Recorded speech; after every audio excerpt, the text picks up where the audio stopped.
run in this so-called de facto referendum because it is against the basic law, and because particularly there is no such referendum law in the basic law. So it turns out that at the moment there's not really anyone who is coming out to run. Even Pamela Pack, the lady we mentioned last time, didn't really file her application yet. Right. So no one is actually seriously challenging. So she's obviously being put under pressure by that we don't know yet. Perhaps because maybe the reason is that she hasn't seen Raymond Wong coming out yet, because her target is Raymond Wong, and Raymond Wong isn't there yet, and then she may want to wait a bit.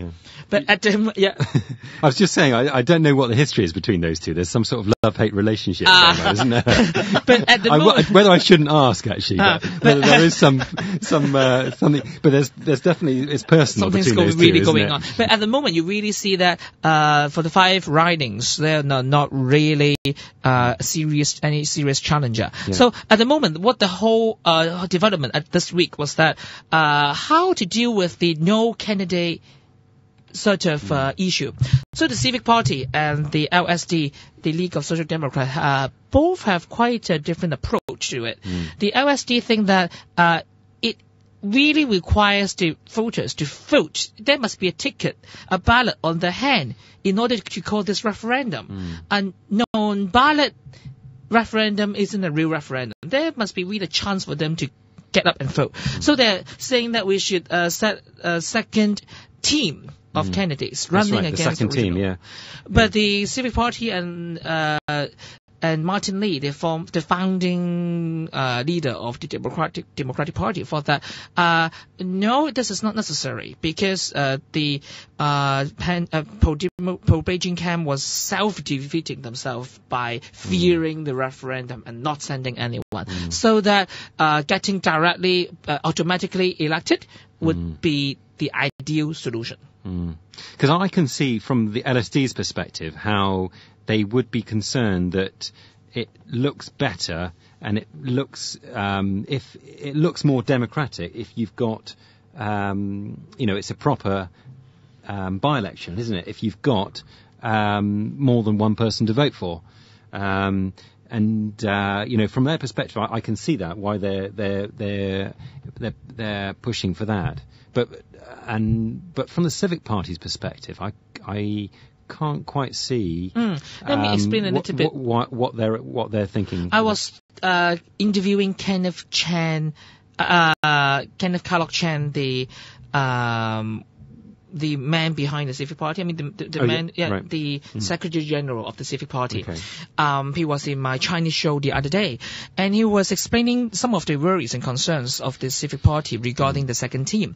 First of all, he mentioned that the LSD at the moment hasn't really answered some of the concerns they have regarding the second team. For instance, if the second team hasn't been dealt with carefully and cautiously, the public would easily view the whole thing as a soap opera. Because not only we don't know who you are sending in the second team yet, but just making a second team like acting, perhaps. If you're having a second team, we don't know the second team of what nature, though. Would the second team play the opponent's side or play the opponent's viewpoint? Or you're having a second team getting even more radical than the original team in terms of pursuing democracy? Like, what is the second team standing for? If they're standing for the opponent's side, acting as pro-Beijingers, that would sound like quite a soap opera. So they're they are worried that it would that would damage the credibility of the whole de facto new referendum or the new democracy movement. Yeah, and I can kind of see both perspectives. I mean, how do you look at it, Kenneth?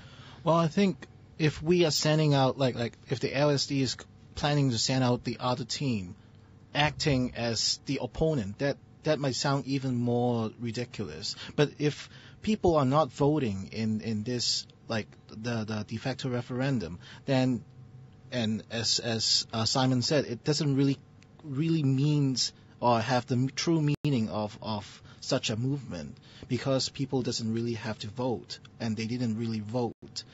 So in both sides, I think they are now kind of trapped in a difficult situation, that no matter which way they are going, there might be some problem that the true opponents are going to challenge them when they are even back to the let's go.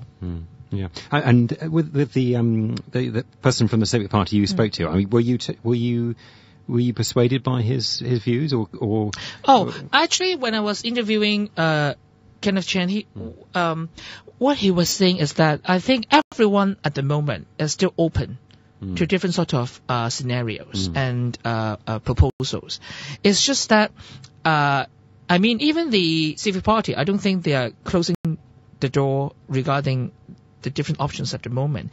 It's just that they want LSD to clearly explain or even explain further, elaborate further regarding what is the second team all about. I mean, what is the nature of the second team? Who are running the second team? Or there could be a scenario that which has been discussed in the media at the moment.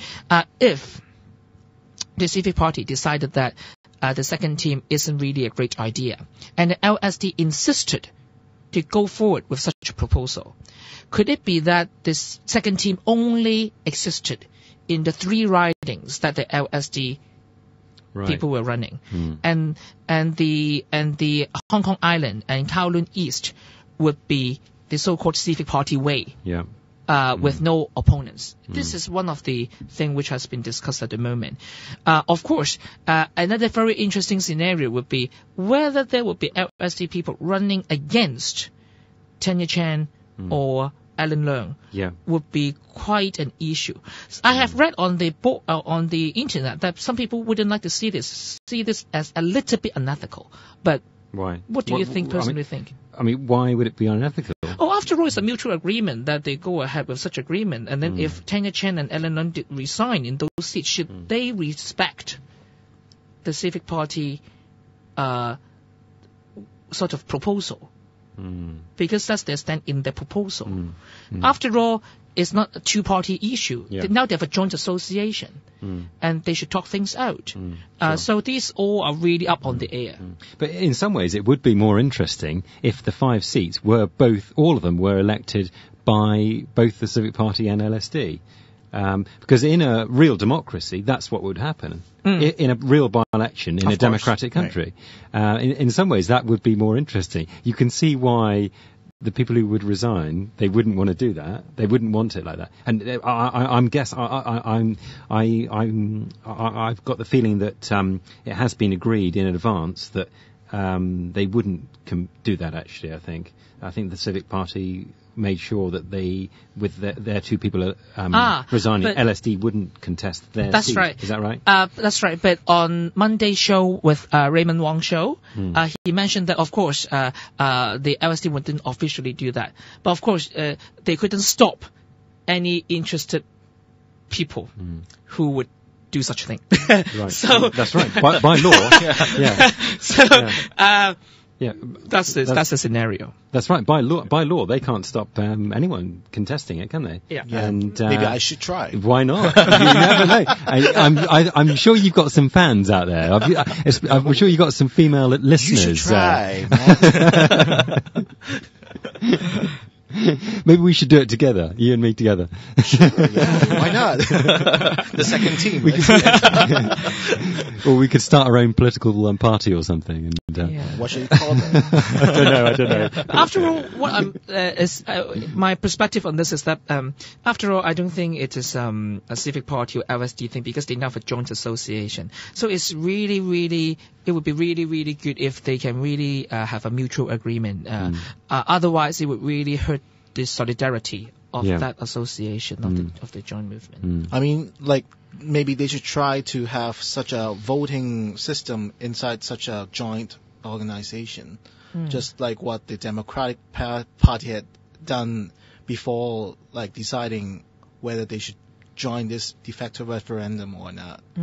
But still, I was personally quite disappointed in a sense that all these things weren't really thoroughly discussed before, because I mean, you should have explored different scenarios and at least mutually agree on different scenarios. Okay, if this happens, if no candidates, what would be the plan? What would be the plan A, plan B that you mutually agree?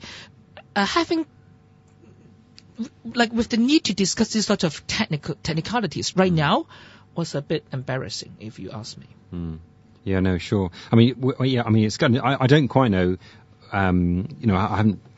Don't quite know what the different people within LSD are thinking on it, but I know we'll have Andrew, the new chairman, on the show in a few weeks. We'll have to ask him quite their line on things, because obviously even within LSD, if there's going to be a second team, I know within LSD there are lots of different views and different factions, if you like, within LSD and so on. I don't quite know if you're going to have two people from LSD running for the same seat and so on. That could get interesting as well, couldn't it? Because my only concern is this: having all this sort of debate at the moment, a bit divisive, it would be that it would really sidetrack the actual de facto referendum question. Because at the time, I think the pro-Beijing press or others will be using this opportunity to attack and divide the camp. So I think it is really, really wasting energy and so forth and diverting the public interest. And everyone will be, even the Civic Party and LSD are not really solid together on this, and they were arguing. It would really damage the whole campaign. I'm going to have to stop you there. We've run out of time for part one. We'll be back in a minute for part two.